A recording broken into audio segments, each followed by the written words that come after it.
विश्व का सर्वप्राचीन धर्म सनातन धर्म, सर्वप्राचीन संस्कृति सनातन संस्कृति, जो कि ईश्वर के द्वारा निर्मित है, ईश्वर के द्वारा प्रचलित है, जिसका संचालन पोषण ही ईश्वर ने स्वयं भगवान ने किया है।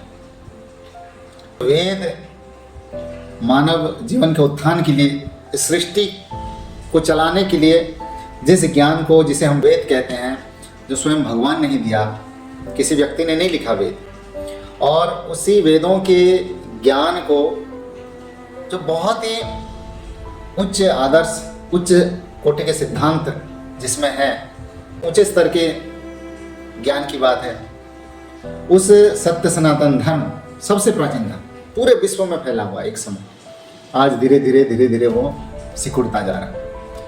अब तो पूरे विश्व की बात छोड़ दीजिए, भारत में ही हम जिन्हें हिंदू कह रहे हैं, जिन्हें सनातन को मानने वाले कह रहे हैं, वो उनकी संख्या धीरे धीरे घट रही है। ऐसा क्यों हो रहा है?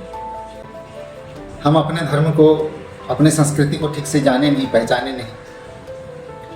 जो 2000 साल पहले जो आए, जो 1400-1500 साल पहले आए, इसी सनातन से थोड़ा बहुत ज्ञान लेकर के, थोड़ा बहुत कुछ लेकर के, सिद्धांत लेकर के वो अपना अपना पंथ बना लिए। धर्म तो केवल एक ही है, वो है सनातन धर्म, बाकी सबको पंथ कह लीजिए, मजहब है, कोई रिलीजियन है, धर्म केवल एक ही है। धर्म इसलिए सनातन है, सनातन इसलिए धर्म है क्योंकि धर्म का जो शाब्दिक अर्थ होता है वो है धारण करना, जो धारण करने योग्य हो, जिसे धारण किया जाता है। तो धारण किसे किया जाता है? तो धारण किसे किया जाता है, उसकी व्याख्या गायत्री मंत्र में जितना स्पष्ट दिया गया है वो किसी में नहीं है। और गायत्री मंत्र, जैसे हमारे शास्त्रों ने कहा ही है कि गायत्री मंत्र वेदों का सार है, और वेद क्या है? वेद ईश्वर की वाणी है। तो गायत्री मंत्र को समझ लेंगे तो वेदों को समझ लेंगे, और सनातन धर्म को भी समझ लेंगे कि धर्म का अर्थ होता है धारण करना। तो क्या धारण करें? तो गायत्री मंत्र के 3 चरण हैं। तत्सवितुर्वरेण्यम भर्गो देवस्य धीमहि धियो यो नः प्रचोदयात्। तो तत्सवितुर्वरेण्यम में ईश्वर के गुणों को बताया गया है। सबसे ब्रह्मांड में जो श्रेष्ठ है वो ईश्वर है, सबसे तेजस्वी ईश्वर है, भगवान है, श्रेष्ठ है, तेजस्वी है, पाप नाशक है, दुखों का नाश करने वाला है, जो सुख स्वरूप है, उससे कोई श्रेष्ठ हो ही नहीं सकता।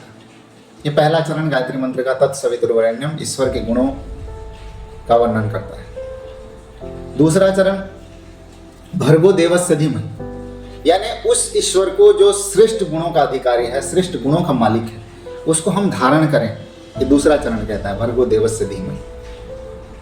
अगर ईश्वर को जो श्रेष्ठ है, जो सर्वशक्तिमान है, जो सद्गुणों का खजाना है, उसे हम धारण कर लेंगे तो हमारा क्या होगा? हमारा कल्याण ही होगा।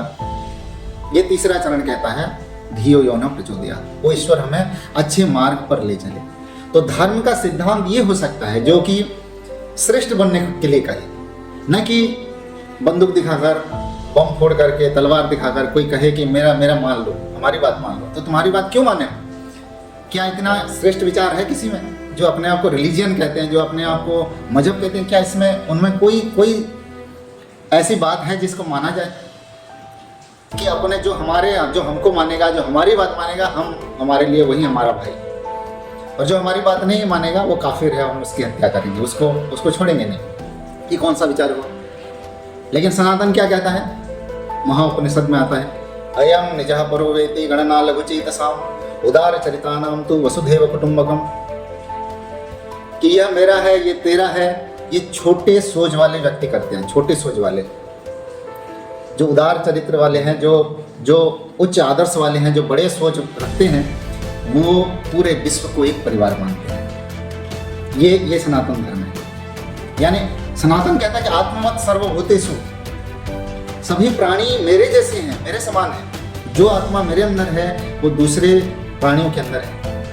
ये सभी जितने भी प्राणी हैं वो सब हमारे भाई बहन हैं, क्योंकि सभी को ईश्वर ने बनाया। इतना उच्च आदर्श है सनातन में। ये किसी को बलपूर्वक अपना बनाने की, बलपूर्वक किसी को अपना थोपता नहीं है कुछ कि ये मान लो। सनातन कहता है कि पहले जानो, फिर मानो, और फिर उसी को, उसका अनुसरण करो। ये सनातन है। और कोई कहता है क्रिश्चियन बनो, कोई कहता है मुसलमान बनो, लेकिन सनातन कहता है मनुर्भव, मनुर्भव जनया देव्यम जन्म। अपने आप को श्रेष्ठ बनाओ, श्रेष्ठता का अनुसरण करो, अच्छा जीवन जियो, स्वयं सुखी रहो, दूसरों को भी श्रेष्ठ बनाओ और इस संसार को सुखी रखो, सुखी बनाओ।